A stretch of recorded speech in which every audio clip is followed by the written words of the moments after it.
Assalamualaikum warahmatullahi wabarakatuh. Kami dari kelompok 5 akan menjelaskan materi tentang macam-macam ilmu hadis dan cabang-cabangnya. Sebelumnya, saya akan memperkenalkan anggota dari kelompok 5.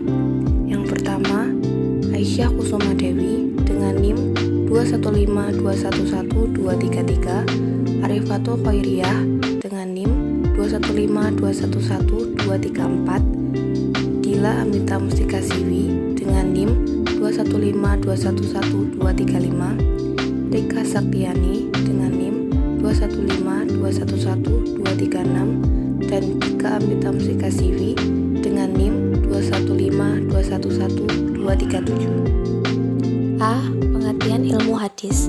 Dari segi bahasa, kata ilmu hadis berasal dari bahasa Arab, yaitu ilm dan hadis. Kata ilm berarti pengetahuan, sedangkan kata hadis berarti yang baru, pembicaraan, berita, dan cerita.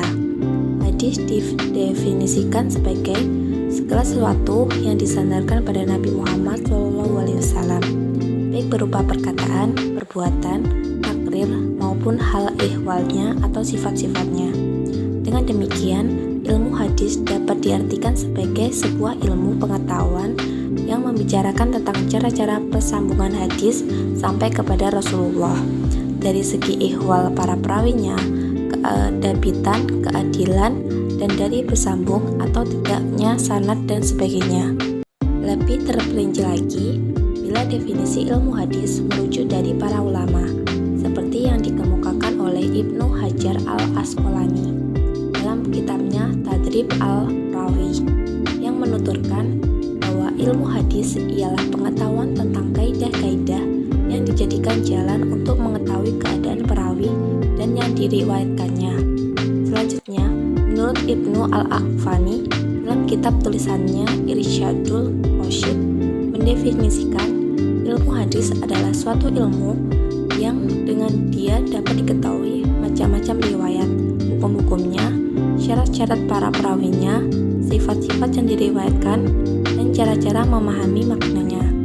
Senada dengan pendapat kedua ulama sebelumnya, para ulama mutakhirin mengatakan bahwa ilmu hadis adalah suatu ilmu yang dengannya diketahui keadaan perawi dan diriwayatkannya dari segi diterima dan ditolaknya.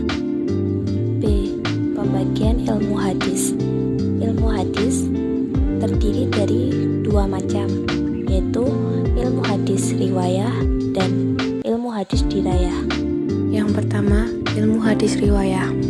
Definisi: ilmu hadis riwayah adalah suatu ilmu pengetahuan yang mempelajari atau membahas hadis-hadis yang disandarkan kepada Nabi Muhammad SAW, baik berupa perkataan, perbuatan, ketetapan, dan sifat-sifatnya. Menegaskan dari uraian di atas, menurut Ibnu al-Aqfani, sebagaimana yang dikutip oleh Al-Suyuti, mengatakan bahwa ilmu hadis riwayah ialah ilmu pengetahuan yang mencakup perkataan dan perbuatan Nabi Muhammad SAW, baik periwayatannya, pemeliharaannya, maupun penulisan dan pembukuan lafal-lafaznya. Dengan kata lain, ilmu hadis riwayah adalah ilmu tentang matan hadis. Selanjutnya, pokok pembahasan.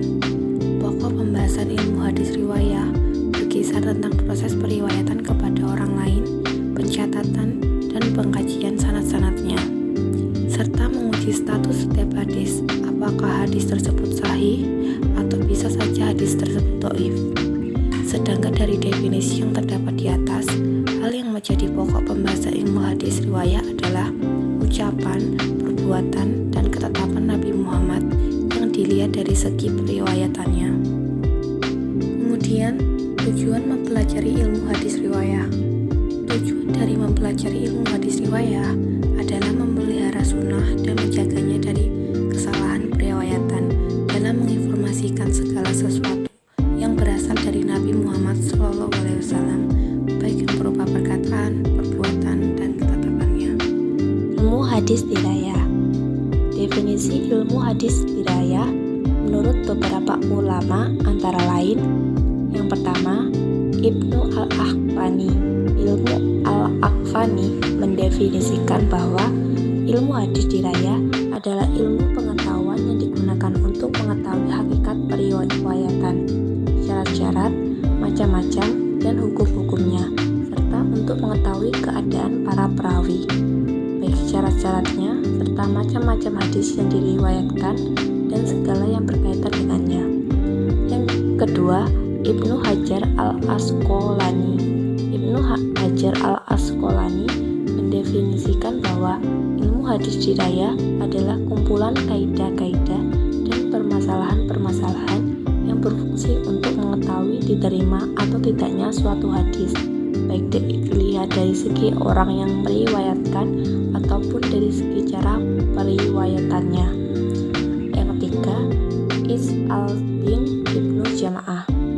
Is al-Din Ibnu Jama'ah mendefinisikan bahwa ilmu hadis dirayah adalah ilmu pengetahuan yang berisi tentang kaidah-kaidah yang dengannya diketahui keadaan sanad dan matanya. Kesimpulan, ilmu hadis dirayah adalah ilmu mempunyai beberapa kaidah atau patokan yang dengan kaidah-kaidah tersebut dapat diketahui keadaan perawi atau sanad yang diriwayatkan atau merawi dari segi diterima atau ditolaknya. Selanjutnya, pokok pembahasan. Dari definisi-definisi yang terdapat di atas, penulis dapat menyimpulkan bahwa yang menjadi objek pembahasan ilmu hadis diraya diantaranya yaitu: pertama, sanad dilihat dari segi keadaan pribadi rawinya, mutasil atau munqati'nya, ali atau nazilnya, dan yang lainnya. Yang kedua, matan dilihat dari segi sahih atau doifnya dan hal-hal lain yang berhubungan dengan matan suatu hadis. C. Kegunaan mempelajari ilmu hadis diraya. Dengan mempelajari ilmu hadis diraya, seseorang dapat membedakan antara hadis yang diterima dengan hadis yang ditolak. Seseorang tidak akan bisa membedakan antara hadis yang diterima dan ditolak hanya dengan mempelajari ilmu hadis riwayah tanpa disertai ilmu hadis diraya. Ulama ahli hadis biasa menyebut ilmu hadis diraya dengan sebutan ulum al-hadis, mustalah al-hadis, atau dengan sebutan usul al-hadis. Walaupun penyebutan ilmu hadis diraya tersebut berbeda-beda, tetapi di dalamnya sama, yaitu membahas kaidah-kaidah yang berfungsi untuk mengetahui diterima atau tidaknya suatu hadis, baik dilihat dari segi perawinya atau riwayahnya. Pembagian hadis kepada sahih, hasan, dan doif. Membahas kaifiyat tahamul wa'aladah, ilmu jah wa ta'dul, dan yang lainnya. C. Cabang ilmu hadis. Yang pertama, cabang ilmu hadis yang pokok bahasanya menekankan pada persoalan sanad dan rawi. Yang kedua, cabang ilmu hadis yang pokok pembahasannya menekankan pada persoalan matan hadis. Yang ketiga, cabang ilmu hadis yang pokok pembahasannya menekankan pada persoalan sanad dan matan. Yang pertama, cabang ilmu hadis yang pokok bahasannya menekankan pada persoalan sanad dan rawi. A. Ilmu rijal al-hadis. Ilmu yang membahas secara umum tentang al-ihwal dan kehidupan para perawi, baik golongan sahabat, tabi'in maupun angkatan sesudahnya. Ilmu rijal al-hadis dinamakan juga ilmu tarik al-luah. Ilmu ini adalah ilmu yang digunakan untuk mengetahui keadaan para perawi hadis. Ilmu ini sangat penting kedudukannya dalam lapangan ilmu hadis, karena ilmu ini lahir bersama-sama dengan periwayatan hadis dalam Islam dan mengambil porsi khusus yang mempelajari persoalan-persoalan di sekitar sanad.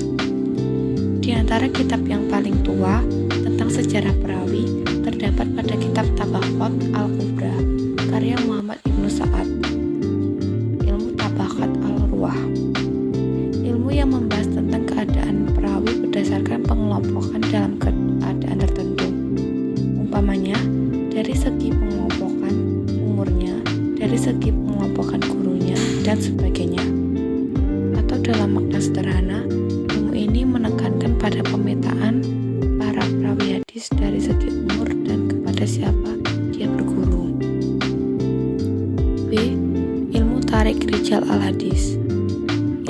tarik rijal al-hadis merupakan ilmu yang membahas tentang keadaan perawi hadis dari segi data kelahirannya, silsilah keturunannya, gurunya, dan muridnya, bahkan sampai pada jumlah hadis yang diriwayatkan dan murid-murid yang pernah berguru padanya.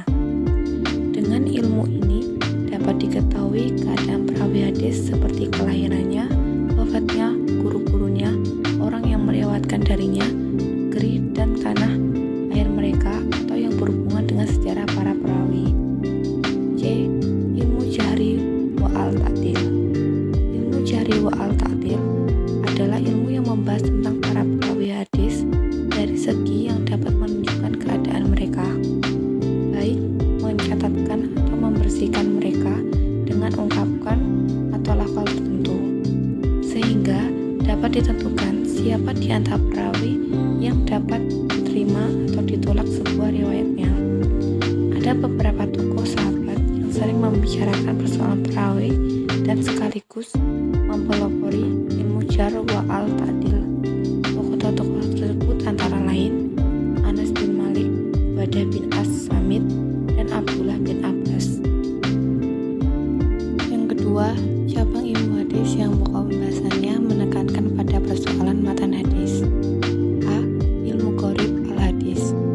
Ilmu ini adalah ilmu yang menerangkan tentang lafal-lafal yang sulit dipahami dalam matan hadis, karena lafaz tersebut jarang sekali digunakan dikarenakan terkandung nilai sastra yang sangat tinggi.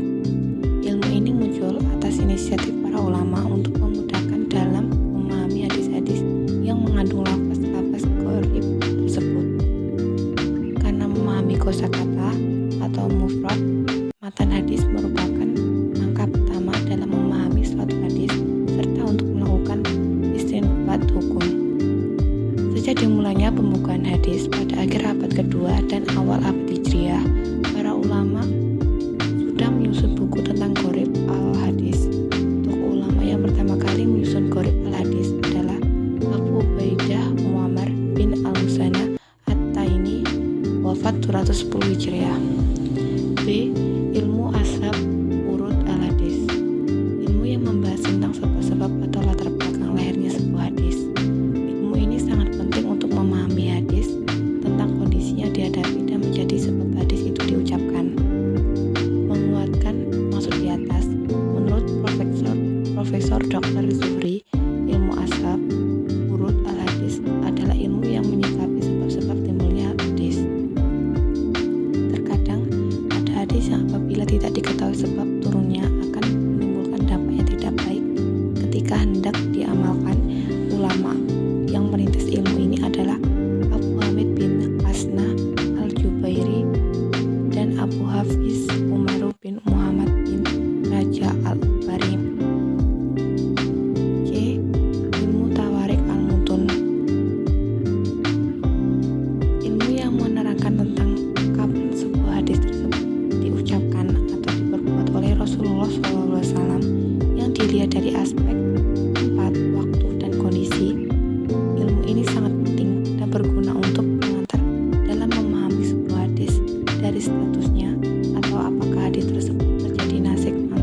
cabang ilmu hadis yang pokok pembahasannya menekankan pada persoalan matan hadis.